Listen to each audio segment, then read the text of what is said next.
बेरोजगारी दहाई के आंकड़े में पहुंच गई है। नौकरियां उपलब्ध नहीं है। करीब 2 करोड़ से ज्यादा श्रमिकों ने काम छोड़ दिया। ये हमारे देश में बेरोजगारी की सच्चाई। बेरोजगारी सबसे बड़ी समस्या। और दूसरा ये कि नौकरियां तो हैं लेकिन योग्यता नहीं। कि भारत में ऐसे लोगों की तादाद बढ़ गई है जिन्होंने नौकरी ढूंढने की कोशिश करनी ही बंद कर दी है। एआई के एडवांस होने के कारण कई लोगों की नौकरी जा रही है। लास्ट ईयर इंडिया की जीडीपी 8% से ग्रो हुई है और यही नहीं, आईएमएफ की रिपोर्ट के अनुसार इस साल वो 7% से ग्रो करेगी। अगले 3 सालों में इंडिया $5 ट्रिलियन की इकोनॉमी बनने जा रही है और 2030 तक $7 ट्रिलियन की। तो क्या सब सही है? नहीं। The real question still stands. Growth is there but where are the jobs? क्योंकि एक तरफ इंडिया की जीडीपी 7 to 8% से बढ़ रही है और India the fastest growing major economy in the world बन चुकी है, पर वही दूसरी तरफ fastest growing major economy in the world नाम मात्र जॉब्स क्रिएट कर पा रही है। मई 2024 में जो अनएम्प्लॉयमेंट रेट 7% की थी वो विद इन 1 मंथ बढ़कर 9.2% पहुंच जाती है। And some report says that youth unemployment rate is all time high at 40%। Second और थर्ड टीयर कॉलेजेस की तो बात ही छोड़िए, आईआईटी ग्रेजुएट्स को भी जॉब्स नहीं मिल रही है। स्क्रीन पर दी गई रिपोर्ट की माने तो 36% आईआईटी बॉम्बे ग्रेजुएट्स वर लेफ्ट विदाउट जॉब्स। यही नहीं, आप ये वीडियो देख लीजिए। ये वीडियो है गुजरात के एक कंपनी की जहां पर मात्र 10 पोस्ट के लिए हजारों की भीड़ आ गई और वहां पर स्टैम्पेड होने लगी। यूजुअली जीडीपी और जॉब ग्रोथ दोनों साथ में चलते हैं, लेकिन इंडिया में ये बिल्कुल उल्टा हो रहा है। जितनी तेजी से जीडीपी बढ़ रही है उतनी ही तेजी से जो जॉब्स है वो कम होती जा रही है। इकोनॉमिक्स में इस फिनोमेना को जॉबलेस ग्रोथ कहते हैं। तो क्यों होती है ये जॉबलेस ग्रोथ? इसके कारण क्या है और इसका सोल्यूशन क्या है? इस जॉब ग्रोथ को कैसे वापस लाया जा सकता है? इन सारी चीजों पर आज के इस वीडियो में हम डिटेल में बात करेंगे। एक बात क्लियर करना चाहता हूँ कि ये कोई पॉलिटिकल वीडियो नहीं है, ये प्योरली एक रिसर्च बेस्ड वीडियो है जहां पर हम जॉबलेस ग्रोथ की बात करने वाले हैं। नमस्कार, मैं प्रसाद आपका आज के इस वीडियो में स्वागत करता हूँ। सो इस जॉबलेस ग्रोथ का सबसे बड़ा रीजन इंडिया में ये है कि जो ग्रोथ आ रही है वो मेनली उन सेक्टर्स में आ रही है जो लेबर इंटेंसिव नहीं है। जैसे कि ये growth electric vehicle sectors, batteries, semiconductor, solar panel ऐसी इंडस्ट्रीज से आ रही है। हाँ, यहाँ पर जॉब्स तो जनरेट होते हैं लेकिन उस मात्रा में जनरेट नहीं होते जितने के लोग सोचते हैं। एक सोलर पैनल बनाने वाली कंपनी लाखों को एम्प्लॉयमेंट नहीं दे पाती। Same for semiconductor business, because ये मोस्टली ऑटोमेशन से चलते हैं। जैसे आप स्क्रीन पर देख सकते हो, बड़ी बड़ी मशीन्स यहाँ पर यूज की जाती है और ह्यूमन रिक्वायरमेंट्स बस सर्विलेंस के लिए यूज की जाती है। वही दूसरी तरफ जो लेबर इंटेंसिव इंडस्ट्रीज है जैसे कि textile industries, garment industries, leather, apparel, jewellery, electronics, ये वो इंडस्ट्रीज है जिसमें बहुत ज्यादा एम्प्लॉयमेंट क्रिएट होती है। फॉर एग्जाम्पल, चाइना में ऐसी कई सारी टेक्सटाइल फैक्ट्रीज है जहाँ पर 6-6, 7-7 लाख लोग काम करते हैं। और जब चाइना की ग्रोथ शुरू हुई तब उस टाइम भी जो काफी सारी एम्प्लॉयमेंट आ रही थी वो टेक्सटाइल बिजनेसेस और मैन्युफैक्चरिंग बिजनेस से आ रही थी। लेकिन फिलहाल अगर बात करें तो इसमें से मैन्युफैक्चरिंग हटाए तो बाकी सारी जो इंडस्ट्रीज है उनकी हालत इंडिया में बहुत खराब है। जैसे कि आप देख सकते हैं, एपरल और टेक्सटाइल प्रोडक्शन बहुत तेजी से गिर रहा है। अप्रैल अगस्त इस क्वार्टर में इंडिया का गारमेंट मैन्युफैक्चरिंग प्रोडक्शन 22% से गिर गया है। इससे भी बुरी खबर यह है कि इंडिया का टेक्सटाइल एक्सपोर्ट 40% से गिरा हुआ है। Western companies like H&M, gap, Tommy Hilfiger जैसी कंपनीज जो इंडिया से बहुत भारी मात्रा में ऑर्डर्स देती थी वो अब नहीं दे रही है क्योंकि वेस्टर्न कंट्रीज में रिसेशन चल रहा है। ये तो वो रीजन है जो हमारे बस में नहीं है। एक और रीजन है जिसकी वजह से स्मॉल मैन्युफैक्चरर्स बहुत परेशान हैं और वो है इनपुट टैक्स क्रेडिट यानी ITC। ये जो ITC यानी इनपुट टैक्स क्रेडिट है एक टैक्स बेनिफिट है जिससे आप अपने खरीदे हुए रॉ मटेरियल्स पे दिए गए टैक्स को फाइनल प्रोडक्ट पे लगने वाले टैक्स से एडजस्ट कर सकते हो। लेकिन ITC के कॉम्प्लेक्स रूल्स और कंप्लायंसेस की वजह से बड़े बड़े ट्रेडर्स छोटे मैन्युफैक्चरर्स को ऑर्डर देने से डरते हैं क्योंकि उन्हें डर रहता है कि उन्हें क्लेम मिलने में देरी हो सकती है। अब जब से ITC के नए कंप्लायंसेस आए हैं तब से जो बड़े बड़े ब्रांड्स है, बड़ी बड़ी फैक्ट्रीज हैं, उन्होंने छोटे मैन्युफैक्चरर, छोटे ट्रेडर्स को काम देना बहुत कम किया। तो टैक्सेस और कंप्लायंसेस की वजह से छोटे ट्रेडर्स को नुकसान तो हुआ है, पर क्या करें, इंडिया में बड़ी से बड़ी चीज़ों से लेकर छोटी से छोटी चीज़ों पर आपको टैक्स देना पड़ता है। यही नहीं, इंडिया में हेल्थ इंश्योरेंस पर भी 18% का टैक्स है। पर क्या करें, हेल्थ इंश्योरेंस एक ऐसी चीज़ है जो हर किसी के पास होनी चाहिए। और अगर आपने अभी तक नहीं ली है तो डिट्टो एक बहुत अच्छा प्लेटफॉर्म है जहां पर आप स्पैम फ्री इंश्योरेंस एडवाइस लेकर अपने लिए और अपनी फैमिली के लिए इंश्योरेंस बाय कर सकते हैं। डिट्टो की खास बात यह कि आपको बार बार कॉल कर परेशान नहीं करते हैं, ना ही किसी पर्टिकुलर प्रोडक्ट या इंश्योरेंस खरीदने के लिए आप पर प्रेशर डालते हैं। वो बड़े ही आसान भाषा में समझा देंगे कि आपके रिक्वायरमेंट के हिसाब से आपको कितने अमाउंट का और कौन सा प्लान लेना चाहिए। लेना नहीं लेना आपकी मर्जी। मेरी माने तो आपको अर्ली 20s में ही अपना हेल्थ इंश्योरेंस लेना चाहिए। जनरली लोग जॉब लगने के बाद पहले इन्वेस्टमेंट करते हैं, फिर हेल्थ इंश्योरेंस लेते हैं। मेरे हिसाब से ये उल्टा होना चाहिए। पहले आपको हेल्थ इंश्योरेंस लेनी चाहिए। और आपको तो पता ही कि आजकल स्ट्रेस की वजह से जो बीमारियां पहले 60 साल की उम्र में होती थी अभी 40 की उम्र में हो रही है। सो जितना जल्दी लेंगे उतना बेटर, और जल्दी लेने से आपका जो वेटिंग पीरियड है वो भी जल्दी खत्म हो जाएगा।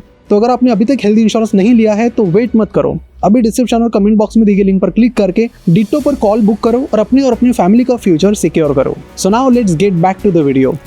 इसके अलावा हम फॉरेन डायरेक्ट इन्वेस्टमेंट यानी FDI के नंबर्स की बात करें तो वो 2016 में GDP के 1.7% थी, यानी ऑलरेडी बहुत कम थी। अब वो कम होकर और कितना हो सकता है, तो अभी वो हो गए हैं मात्र 0.5%। अब चाइना की ग्रोथ स्टोरी से अगर इसे कंपेयर करें तो चाइना ने कई दशकों तक FDI को 4% ऑफ GDP मेंटेन किया, तब जाके चाइना बना। सेम चीज साउथ कोरिया में हुई, पर इंडिया में वैसा कुछ होते हुए नजर नहीं आ रहा है। कुछ बड़ी companies in electronics and semiconductor को छोड़ दे तो इंडिया में बाकी बिजनेसेस में इन्वेस्ट करने को कोई राजी नहीं है। उल्टा जो वेस्टर्न नेशंस की चाइना प्लस वन स्ट्रैटेजी है, जो वेस्टर्न नेशंस ने बनाई थी ताकि उनकी इकोनॉमी बहुत ज्यादा चाइना पर डिपेंड ना हो, इस स्ट्रैटेजी का फायदा इंडिया से ज्यादा तो वियतनाम ने लिया है। और वही अगर टेक्सटाइल की बात करें तो वो इंडस्ट्री भी बहुत बड़ी मात्रा में बांग्लादेश की तरफ शिफ्ट हुई है। अब बांग्लादेश में फिलहाल बहुत बड़ा क्राइसिस चल रहा है, तो क्या इस अपॉर्चुनिटी का इंडिया फायदा ले पाती है, ये तो वक्त ही बताएगा। अब ये तो उन इंडस्ट्रीज की बात हुई जहां पर सेमी स्किल्ड या फिर कम पढ़े लिखे लोग काम कर सकते हैं, पर वही अगर एजुकेटेड यूथ की बात करें तो वहां पर तो पिक्चर और भी भयानक है। अगर करंट डेटा को आप देखते हो तो इंडिया में अब जितने ज्यादा पढ़े लिखे हो उतने ज्यादा आपके अनएम्प्लॉयमेंट के चांसेस है। इस स्टेटमेंट पे आप गौर करिए क्योंकि एक बहुत ही डीप स्टेटमेंट है। क्योंकि अगर आप इस डेटा को देखिए कि इंडिया में जो इलिटरेट है उनकी जो अनएम्प्लॉयमेंट रेट है वो मात्र 1 to 2% है, और वही ग्रेजुएट्स की बात करें तो वो 15% तक है। और अगर आप विमन है तो वहां तो अनएम्प्लॉयमेंट सिचुएशन और भी ज्यादा खराब है, वहां पर ये नंबर चला जाता है 18.5% पर। यानी जो इलिटरेट लोग हैं वहां पर महिलाएं को अच्छी जॉब्स मिलती है, लेकिन अगर आप एजुकेटेड हैं तो यहाँ पर बहुत बड़ी प्रॉब्लम है। कुछ सोर्सेस तो यहाँ तक बता रहे हैं कि ये नंबर 20 to 40% का है, और इंडिया को लगभग 1.2 करोड़ जॉब क्रिएट करनी पड़ेगी हर साल अगले 10 सालों के लिए। इंडिया में हर साल करोड़ों ग्रेजुएट्स पास आउट होते हैं, लेकिन उसमें से सिर्फ 47% ही एम्प्लॉयबल है, यानी जिन्हें कंपनी काम पर रख सकती है, जिनके पास वो स्किल सेट है कि कंपनी उन्हें हायर कर सके। और वही AI ने जो डिसरप्शन लाया है वो डिसरप्शन ह्यूमन हिस्ट्री ने अभी तक कभी नहीं देखा। और वहीं पर अगर हम IT इंडस्ट्री की बात करें जहां पर बहुत ज्यादा जॉब्स इंडिया में क्रिएट होती है ग्रेजुएट्स के लिए, पर्टिकुलरली इंजीनियरिंग या फिर IT बैकग्राउंड के लोगों के लिए, तो वहां पर तो चीजें बहुत ही खराब दिख रही है। IT सेक्टर में इस साल 337 कंपनीज ने 98,000 एम्प्लॉयज को ले ऑफ किया है, और लास्ट ईयर ये नंबर 2,62,000 के करीब था। इसका एक बहुत बड़ा रीजन AI का भी है, और इसका इम्पैक्ट आप HCL के फॉर्मर CEO विनीत नायर के स्टेटमेंट से लगा सकते हो। उनका कहना है कि 70% जॉब्स इंडिया के IT सेक्टर से खत्म हो जाएंगे, क्योंकि BPO का काम हो गया, सॉफ्टवेयर डेवलपमेंट का काम हो गया, ये काफी भारी मात्रा में AI की मदद से हो सकता है। एक्चुअली गौर करने वाली बात यह है कि कुछ साल पहले तक लोगों को लग रहा था कि AI और ऑटोमेशन की वजह से ब्लू कॉलर जॉब्स खतरे में पड़ेगी, लेकिन जब ChatGPT जैसे टूल्स लॉन्च हुए, AI ने अपना असली रूप दिखाना शुरू किया, लोगों को बहुत जल्द समझ आ गया कि इसका सबसे बड़ा इंपैक्ट पड़ेगा व्हाइट कॉलर जॉब्स, खासकर जिसमें क्रिएटिविटी का यूज नहीं होता है। देखिए, इन सारी चीज़ों के सोल्यूशंस की मैं आगे बात करूंगा, लेकिन एक चीज़ यहाँ पर समझना जरूरी है कि AI जिस हिसाब से एडवांस हो रहा है ये अनएम्प्लॉयमेंट बहुत ज़्यादा बढ़ाएगा।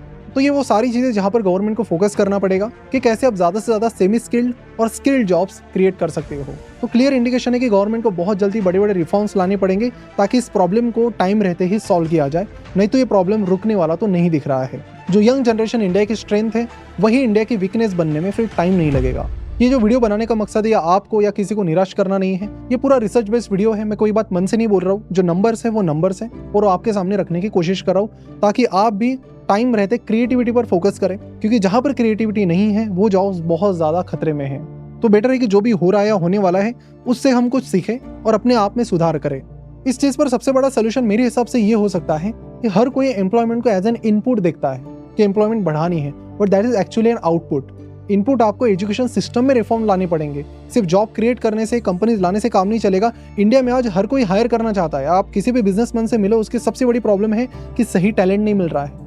जॉब्स की कमी नहीं है, बट वो नहीं मिल रहे हैं। AI की तरफ जाना पड़ रहा है या फिर ऑटोमेशन की तरफ जाना पड़ रहा है, क्योंकि उस तरह का स्किल सेट ही नहीं है। इस चीज़ पर काम करना है तो हमें एजुकेशन सिस्टम बदलनी पड़ेगी। चीज़ें रटना है, जो चीज़ें गूगल पर आपको मिल रही है, जो चीज़ें आप 2 मिनट में टाइप करके ChatGPT से पूछ रहे हो, उसे रटने से बजाय एक्चुअली अगर हम स्किल बेस्ड चीज़ों पर फोकस करें, वहाँ पर कुछ क्रिएटिविटी लाए तो कुछ काफ़ी बदल हो सकता है। जब अंग्रेज चले गए तो कुछ अंग्रेजों ने कहा कि ये जो सिस्टम हम देकर जा रहे हैं, जिसमें पर्टिकुलरली एजुकेशन सिस्टम था, ये इतना रॉटन है, ये इतना बेकार है कि यहाँ से आगे जो लोग बनेंगे वो सारे कारकुन ही बनेंगे। क्रिएटिविटी का कोई स्कोप वहाँ पर नहीं था और वही सिस्टम हम आज भी फॉलो कर रहे हैं। फॉर एग्जाम्पल, जो लोग कंप्यूटर साइंस सीख रहे हैं वो टेक्नोलॉजी सीख रहे हैं जो 10 साल पहले थी, आज वो आउटडेटेड हो चुकी है। आज जो है वो 10 साल बाद के सिलेबस में आएगा। और इसी वजह से मैं देखता हूँ कि ज़्यादातर कंप्यूटर ग्रेजुएट्स को आज हैदराबाद या कहीं जाकर कोर्सेज करने पड़ते हैं ताकि वो टेक्नोलॉजी से अपडेट रहे और उसके बाद उन्हें जॉब मिले। और जो ज़्यादातर कॉलेजेस खोले जा रहे हैं उनका किसी का एक फोकस नहीं कि हम इनोवेशन या इन्वेंशन पे फोकस करें। उनका फोकस ये है कि कैसे हम ज़्यादा से ज़्यादा फीस चार्ज करके ज़्यादा से ज़्यादा पैसा कमाएं ताकि हमारे लिए एक प्रॉफिटेबल बिजनेस बने और फिर इसकी 10 ब्रांचेस हम खोलें और हमारे नाम के 10 कॉलेजेस खोलें। सो अगर रूट कॉज इस चीज़ का कोई है तो वो है एजुकेशन सिस्टम। और उसके बाद गवर्नमेंट को फिर रिफॉर्म्स और कंप्लायंस पर काम करना पड़ेगा। और दूसरी चीज़ ये है कि रेगुलेटरी कंप्लायंसेस को आसान बनाना पड़ेगा।